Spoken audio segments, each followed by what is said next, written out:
When people talk about Russia, Ukraine, I say there is no Russia-Ukraine war at all. There is no Russia-Ukraine conflict. This is war declared by NATO on Russia.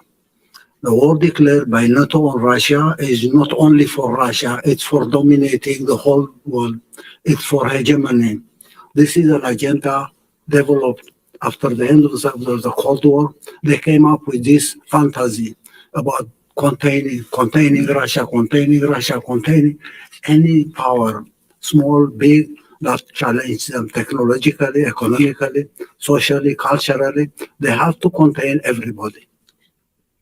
This defunct ideology is a defunct ideology. I say Russia did not do its preparation to face this declared war. Even though Russia was aware about the dynamics of what was going on. NATO is defunct. NATO does not exist. NATO is under intensive care. EU does not exist. EU is under intensive care. Now, 30 years ago, when they decided to contain Russia, they felt that was the major threat for them. China was not considered a threat at the time. Now they know. They missed the point. They couldn't contain Russia.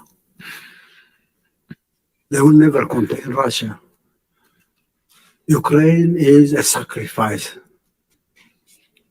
Ukraine is a price they have to pay. They will not pay it on their own. They will provide billions and billions, even trillions, to continue this war. And now we need to have the narrative straight. This is not war between Russia and Ukraine. This is declared war against Russia because Russia was the major threat at the time. Now they can't dominate the whole world. They have to defeat Russia so that they hegemonize everything. No one should be their equal technologically, militarily they have to be superior, economically they have to control everything, grab every resource here and there, technology under their control. That dream is no more. Now the fighting going in Ukraine, it's their battleground. That battleground is a sacrifice for them. And we need to put this straight on the record. When a big meeting like this, Russia, Africa is held, people will have to come to a consensus. This is not war between Russia and Ukraine, to me. And anyone who has a different explanation will have to tell me. This is war declared on Russia, but declared war for hegemony. The last 30 years, we have seen the details of the mechanics of this declared war. This last event is the final phase to me. It will end sometime. NATO will not get out of intensive care. EU will not get out of intensive care. These are systems that are crumbling. It's only a matter of time. And the whole world will have to be prepared not to defend Russia, but stand with Russia so that this hegemonistic idea will not prevail at any point in time in history. How do we design a plan?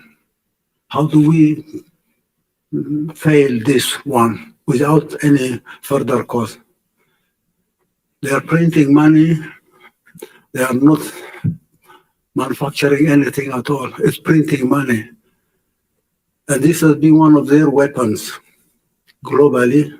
The monetary system, the global monetary system, controlled by dollar and euro, has been used. Sanctions here, sanctions there, sanctions there, grabbing this account, grabbing that account, has been one of their tools. This is not going to continue indefinitely. And we need a new financial architecture globally, not controlled by euro, not controlled by the dollar, not controlled by other currencies.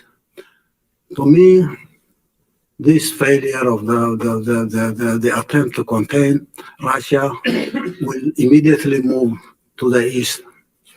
Containing China is their next agenda. They may be playing a very deceptive tactic on trying to tell everyone, oh no, we have to work with China, we have to do this and that. Their miscalculation about China has proved to be wrong. They felt probably they have the technology, they have everything. The Chinese can only copy. They will never equal them. So they will contain Russia, but make friendship with China and continue taking advantage of that so that containing Russia will be easier for them to do. Now China is out of control. Containing China from Taiwan, from India, from Japan, from South Korea, from Australia. How do they do it? How will they do it? That challenge is coming next. But first they need to deal with Russia. How are they going to deal with Russia and then next move to China? How can they deal with everybody?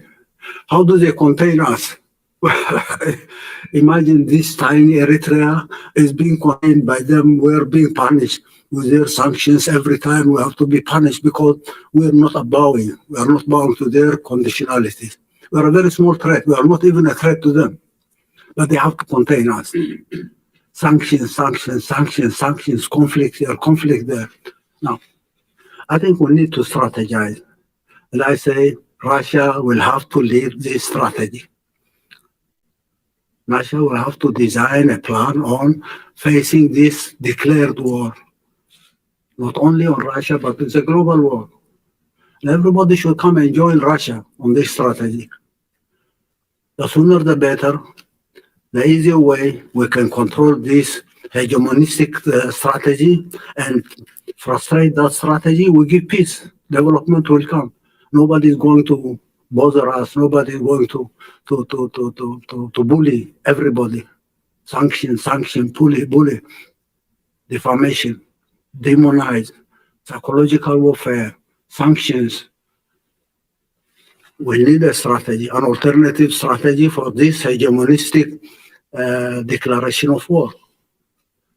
And every event, bilateral, multilateral, will have to adopt this strategy.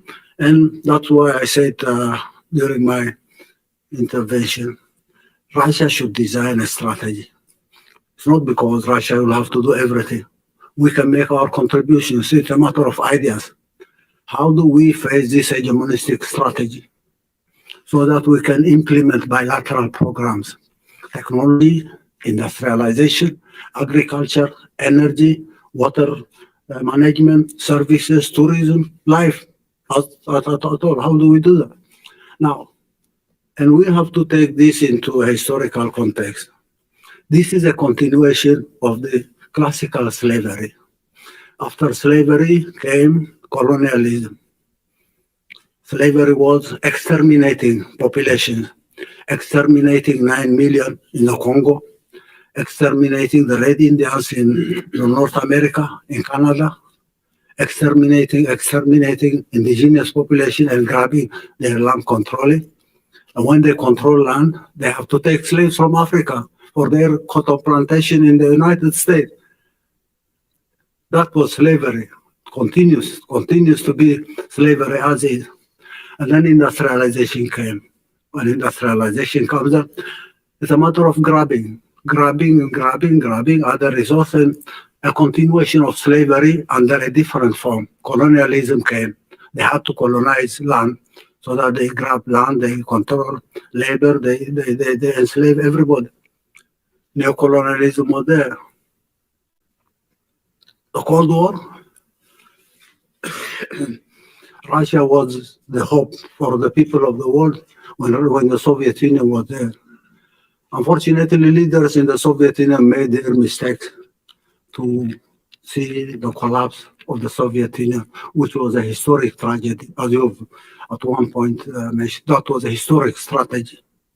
In the course of the history of humanity, that was a catastrophe. And that was one of the reasons that encouraged people like Fukuyama, Huntington, to design their strategy of hegemony. Because the Soviet Union collapsed, the Soviet Union disintegrated them, they felt they can control the world for the coming 50 years or 100 years without anyone challenging them. And that was when this hegemonistic fantasia was developed. Hegemonize. We have seen what they have done the last 30 years. It's a continuation of the same ideology of slavery, colonialism, neocolonialism, then hegemony. The world will have to get out of this state of affair. We are at a crossroads. We believe we are in a transition to a new world order. How do we design a new world order? How can we possibly strategize? How do we mobilize resources? How do we make people aware everywhere that this threat is there for them? And they get out of this so that they can enjoy their liberty, their freedom, their development without this hegemonistic idea. So I think this issue will have to be exhaustively addressed, and we need to come up with concrete plans. We will be making our modest contribution, but we have the idea that this, say, the Russia-Africa partnership is one part of the bigger global partnership that will have to be developed. And Russia will have to take the lead because Russia has been targeted and is still targeted. They might dream of using the war in Ukraine now to weaken Russia and probably dream about the same event happening. The collapse of Russia will be a big advantage for them. It's a dream. They're now spending trillions and trillions by printing money to run the show in Ukraine. This will have to end at one point in time, and we need to look beyond that. Our bilateral partnership is based on our understanding on this historic mission of Russia. Russia has a historic mission to play on behalf of everybody in the world. I can say who is the leader of this show. Mr. Vladimir Putin is the leader of the show because of time, because of the challenge that we have. And Russia should take the lead. I'm not flattering anyone. I'm not doing any favor to you. I say this is a global challenge, and we have to this global challenge by identifying the role of each and every one of us in the whole story. Economic program, energy, water, infrastructure, name it. Not the easiest thing one can ever imagine. We'll have a strategy, we'll define the goals and objectives. Once we have a strategy put in place, we'll have detailed plans on each and every sector, each and every industry. We'll mobilize resources for implementing those programs. And we will see that implementing those programs will change the life of everybody in Africa, Asia, Latin America, even Europe and the United States. So